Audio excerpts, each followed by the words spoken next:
Oh, well, I guess there's only one place to start, and that's at the end, and an unusual ending to the game. Yeah, well, sometimes it's funny, isn't it? You know, when you go, well, maybe we don't deserve to win this game, and maybe everyone knew it, and so that's probably what happened at the end a little bit. I mean, we had our opportunities to win the game, didn't we? We had 5-metre pressure that we would normally convert more than we did, but at the same time, I thought Northampton, they did fantastically well to work really hard there, and they expelled us a few times. So this is the thing, you've always got to give credit to the opposition.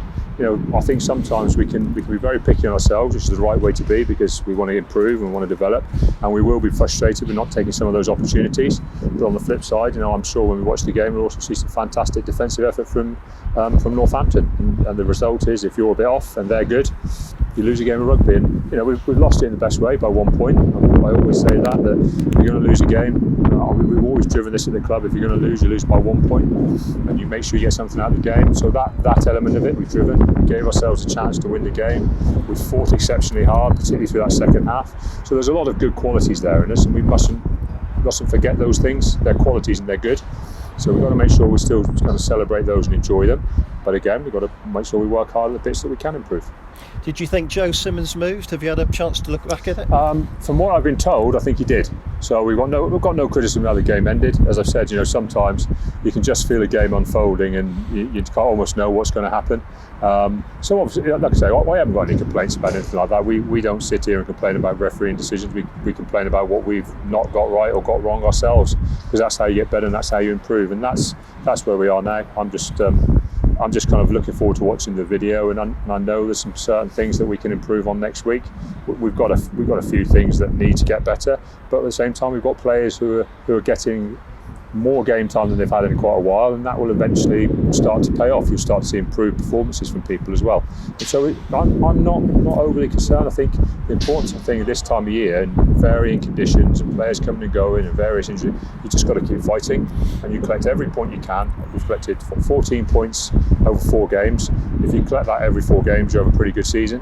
You know, you've got to keep your eye on that as well as having an element of frustration when you lose a game. From a rugby fan's point of view, it's just a shame to see the referee disappear quickly down the tunnel afterwards. Yeah, I mean, he didn't need to. I mean, like I said, there was no complaints from us, and no issues from our end. So I suppose the other thing as well is, in COVID times, they don't hang around. They're not mashed up. You shouldn't really be mingling anyway. So I don't think there's any issue that way from anybody. As I said, you know, what we'll do is we'll look at ourselves and we'll improve the things that we can improve.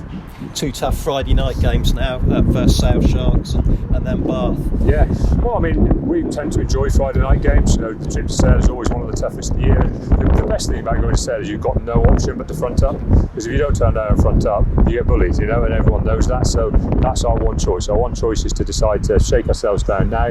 Short turnaround won't be a bad thing for us. I often think after a loss, you just want to get back on the rugby field. I don't think that would be a bad thing for us. I think it'd be good for the lads to spend some time together on the bus, and spend some time together in the hotel, and just, you know, because that's the element of sport that's missing a bit at the minute. It's very, very difficult to spend any time together, just because of the restrictions at the moment. I think actually time together really suits us. It always has in the past, and it's probably the thing we're missing the most. So, you know, getting some good time together, you know, shaking ourselves down for the day, not taking this result too seriously, taking it for what it is, working on what we can work on, but making sure we're always looking forward. And good to see Jacques Vermeulen involved in the warm-up beforehand, and Jack Knoll back very soon as well. Yeah, well, Jack's in full training now, so he's available. Yanis is very close as well.